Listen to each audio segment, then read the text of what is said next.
नेहमीप्रमाणे 5:30ला office सुटल्यावर परतीची 5:45ची Borivali fast local पकडून मी घरी निघालो. ट्रेनमध्ये असताना माझ्या मित्राचा राजेशचा मला फोन आला. म्हणाला, "मला थोडी शॉपिंग करायची आहे. तू मालाडला उतरल्यावर थोडं थांब. मी आलोच." मी "हो, थांबतो" म्हटलं. मालाड स्टेशनच्या बाहेर अगदी समोरच एम मिठाईवाल्याचं दुकान आहे. दुसरीकडे पानपोई आहे आणि बाजूलाच पार्किंगसाठी आडवे लोखंडी अँगल लावलेले आहेत. त्यावर चढून मी राजेशची वाट बघत बसलो.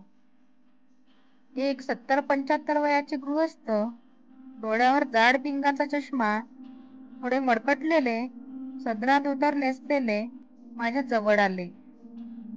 मी त्या लोखंडी अँगलवर 3-4 फुटांच्या उंचीवर बसलेलो असल्याने त्यांनी माझे गुडघे धरले आणि म्हणाले, "ए बाबा, एक वडापाव घेऊन दिलास तर बरं होईल." ते आजोबा नेहमीच्या भिकाऱ्यांमधले वाटत नव्हते किंवा ते रोज भीक मागत असतील असंही त्यांना बघून वाटत नव्हतं. अचानक एक वयोवृद्ध माणसाने पाय धरल्यावर मला एकदम अवघडल्यासारखं झालं. मी त्यांचे हात धरून ताबडतोब अँगलवरून खाली उडी घेतली आणि खिशातून पैसे काढत म्हटलं, "आजोबा, तुम्हाला भूक लागली?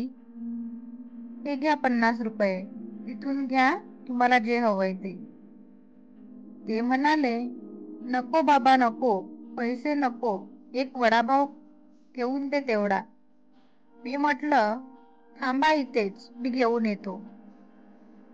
मधून मी लगेच 2 वडापाव आणून आजोबांना दिले. ते जमिनीवर बसून खाऊ लागले. मला म्हटले, "वर नको बसू, पडशील. इथं बस माझ्या बाजूला. तुम्ही सोबत बसलं की मलाही जातील 2 घास." मी आदरच बसलो आणि त्यांची विचारपूस करायला सुरुवात केली. "कुठून आलात? कुठे जायचंय? कोणाला शोधताय? वगैरे वगैरे." "मी हिंगोलीवरून आलो आहे. तिथेच एका खेडेगावात राहतो बायकोसोबत.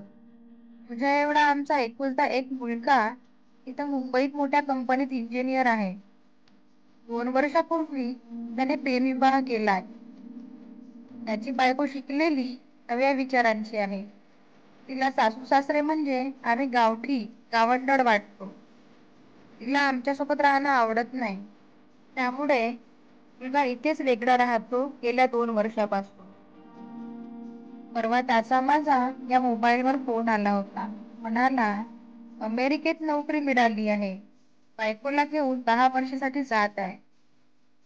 इथं मुंबईत असताना येत होता गावी आम्हा म्हातारा-म्हातारीला 6 महिन्यातून एकदा भेटायला. मात्र आता इतक्या लांब परदेशात जाण्याआधी एकदा भेटून जा म्हटलं तर वेळ नाही, आता परवा लगेच विमानाने निघायचंय असं म्हणाला. "पुढचे 10 वर्ष जगतोय की मरतोय कोण जाणे, म्हणून म्हटलं आपणच भेटून यावं, मुंबईला जाऊ." काल संध्याकाळपासून मी या मुंबईत विमानतळ शोधतोय. पण इथं मालाडमध्ये विमानतळ नाही असं म्हणतायत इथली लोक. मी म्हणालो, "बरोबर म्हणतायत लोक. इथं मालाडला नाही, सांताक्रूझला आहे एअरपोर्ट." आजोबांनी लगेच खिशातून एक कागद काढला आणि म्हणाले, "परवा जेव्हा मुलाचा फोन आला होता तेव्हा त्याने हाच पत्ता दिला होता मला विमानतळाचा. हा मोबाईल खराब पण झालाय वाटतं. फोनच नाही येत कालपासून माझ्या मुलाचा. त्याला सांगितलं होतं मी मुंबईत येतोय तुला भेटायला म्हणून." आता माझ्या एका हातात त्यांचा मोबाईल आणि एका हातात तो कागद होता. आधी मोबाईलची बटणं दाबून पाहिली. मोबाईल व्यवस्थित चालू होता. नेटवर्कही फुल होतं. मी विचारलं, "तुम्ही नाही का लावून बघितलं मुलाला फोन?" "मला फोन लावता येत नाही. उचलता येतो फक्त," ते म्हणाले. रिसिव्हड कॉल मध्ये जाऊन शेवटी परवा आलेल्या कॉलवर डायल केलं. समोरून फोन कट करण्यात आला. मग मी तो कागद उघडून पाहिला. त्या कागदावर पत्ता होता छत्रपती शिवाजी विमानतळ, हॉटेल समोर, मालाड, पश्चिम मुंबई. मी समजून गेलो होतो त्या मुलाने आपल्या वडिलांना टाळण्यासाठी खोटा पत्ता दिला होता आणि आता तो त्यांचा फोनही घेत नव्हता. मला कळून चुकलं होतं की ज्या विमानात आता त्यांचा मुलगा स्वार झाला होता, ते परत कधीच त्यांच्या दिशेने येणार नव्हतं. तेवढ्यात माझा मित्र तिथे पोहोचला. त्याला मी म्हटलं, "2 मिनिटं थांब फक्त राजेश." आणि मी आजोबांकडे पाहत विचारात पडलो. मला कळत नव्हतं, मुलांकडून होणारी त्यांची ही प्रतारणा त्यांना खरंच कळत नव्हती, की त्यांना कळत असून ती स्वीकारायची नव्हती. कदाचित आपल्या पोटचा मुलगा आपल्यासोबत असा वागू शकतो, यावर त्यांचा विश्वासच बसत नसेल.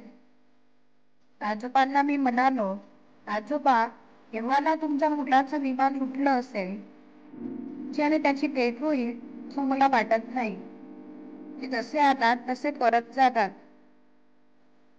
आणि तुमची वाट बघत असते घरी." एका क्षणात त्यांचे डोळे भरून आले. अश्रू भरल्या डोळ्यात ते माझ्याकडे पाहत होते. तिकिटासाठी पैसे देऊन मी त्यांच्या हातावर हात ठेवला आणि विचारलं, "मगाचपासून मी तुमच्या हातात तो डब्बा पाहतो. काय आहे त्या डब्यामध्ये?" म्हणाले, "त्याच्या आवडीचे बेसनाचे लाडू आहेत. त्याच्या आईने बनवून पाठवले त्याच्यासाठी."